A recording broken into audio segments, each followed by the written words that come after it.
Welcome back to Let's Play Phoenix Wright, Ace Attorney with Zegita. Alright then. How's everybody doing? I'm gonna make this a double Phoenix Wright weekend, just because I missed last week, and we don't have a double play ready, so let's get it going. Chapter start.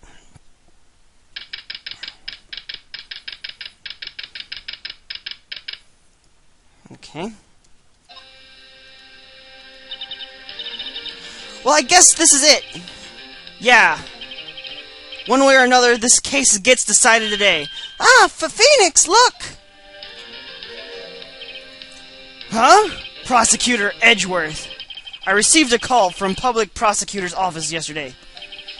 He told me whatever Mr. White says today, it will be the absolute truth. No matter how you try to attack his testimony, if I raise an objection, I have it in good faith that the judge will listen to me. What does White have the judge in his pocket too? So, you're saying I'm going to be guilty. End of story? I will do anything to get my verdict, Mr. Wright. Anything. Why? Why? How can you torment an innocent person like this? Innocent? How can we know that? The guilty will always lie to avoid being found out. There's no way to tell who is guilty and who is innocent. All that I can hope to do is get every defendant declared guilty. What an ass! So I make it that my policy. Edgeworth, you've changed. Phoenix, you know him? Don't expect any special treatment, Phoenix Wright. Who? For Phoenix? Well, court will be opening for session soon. What? But wait! Your defense attorney isn't even here yet. I'll be defending myself. What? Okay, let's do this. Of course I'm going to be defending myself. District Court. Courtroom number 1. He's definitely guilty. I can't believe it. Oh my god. The court is now in session in the trial of Mr. Phoenix Wright. The prosecution is ready, Your Honor. The defense is ready, Your Honor. Mr. Wright, are you sure you're up to this? Yes, Your Honor. I will be defending myself. Understood. Very well, Mr. Edgeworth. Your opening statement, please. As the details of the event are already quite clear to the court, today we will hear the testimony of another witness to the defendant's crime. I see. The prosecution may call its witness.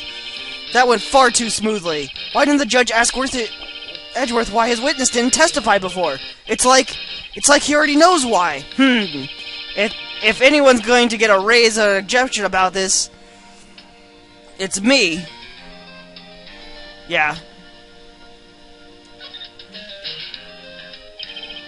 Mr. Edgeworth, you owe an explanation to the court. Why didn't this witness testify in the trial against Miss Maya Fay?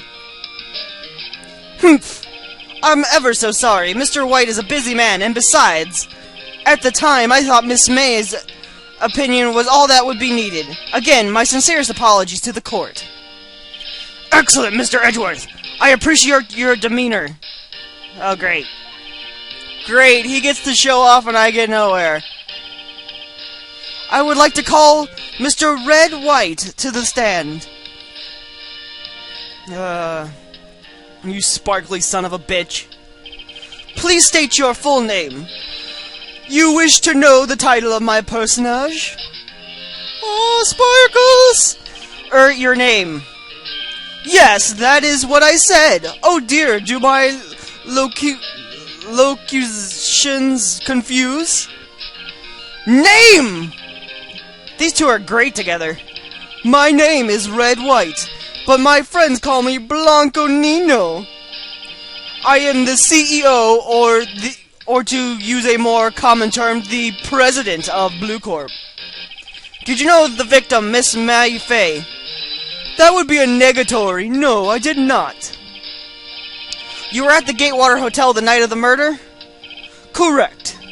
And you witnessed the murder from there? Why tell you what you already know? Very well, Mr. White. You may begin your testimony. If I can't rip this guy's testimony apart, I'm done for. Why do I always feel like it's the end of the world and I'm the last man standing? Ho ho ho ho ho ho! Sparkles! I hope you have made your peace with God, Mr. Lawyer. Let him have him, Phoenix! Okay. Let's see, it was about 9 p.m., I believe. It was quite perusifying, that's reading to you. Some papers by the window. Then I heard a bedlam coming out from outside. Surprised, I turned to look at the building across the way. It was then I saw him, a spiky-haired man attacking a woman with long hair. Needless to say, the man was none other than you, Mr. Lawyer. I called Miss May over at once. She too was flabbergasted, of course.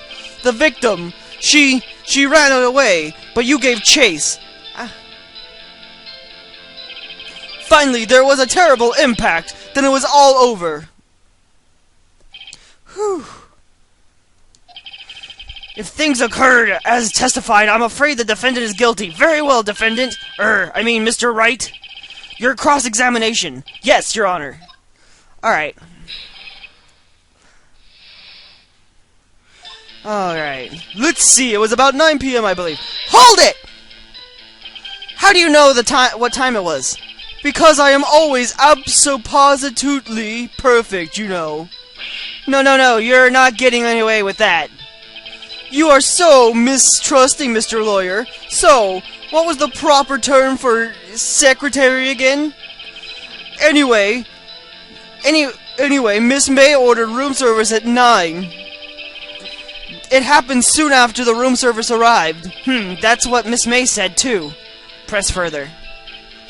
True, the bellboy who brought the coffee saw Miss May, but he testified that he did not see you at the time. This is your concern? Silly lawyer, Miss May received the coffee outside the room. Of course he could not see me. He would need X-ray vision to pull off something like that. Tell us, what were you doing at the time? I was quietly pursuing... Press you. By window, you mean directly across from the Fay & Co. law office? Correct. That is the only window you see. And there you were reading papers. Correct. The Gatewater is a businessman's hotel, and I am a busy man who had business to do. Press you. Hold it! A bedlam? It must have been when you attacked her, I assume. We see. Continue. Damn. Surprised, I turned towards the blah blah blah. Hold it! So you were reading your papers until you heard that sound. But of course, I am no snoop peeping out the window at night. No snoop, yeah, right. You've made a career out of snooping. Hold it! Spiky-haired? Needless to say, the man was none other than...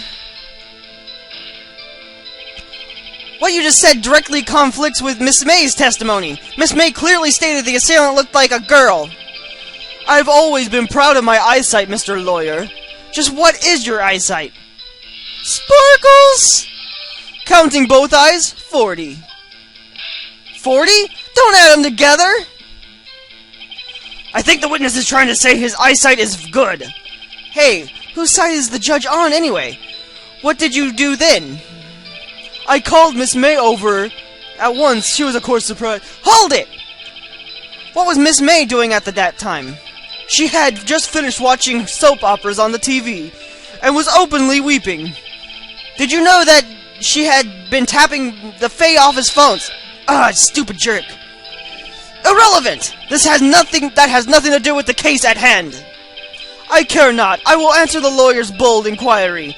Miss May was acting alone when she was tapping the phone of Miss Fay woman.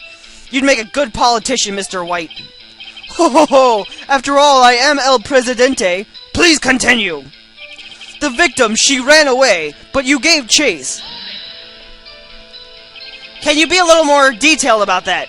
I think it's worth knowing exactly what happened. Of course, comprende, I understand. The victim was attacked by you and ran to the left. You gave chase and struck her down. Are you sure? As you know, I am always abso-positively perfect. Perhaps you would like to change your testimony to reflect this new.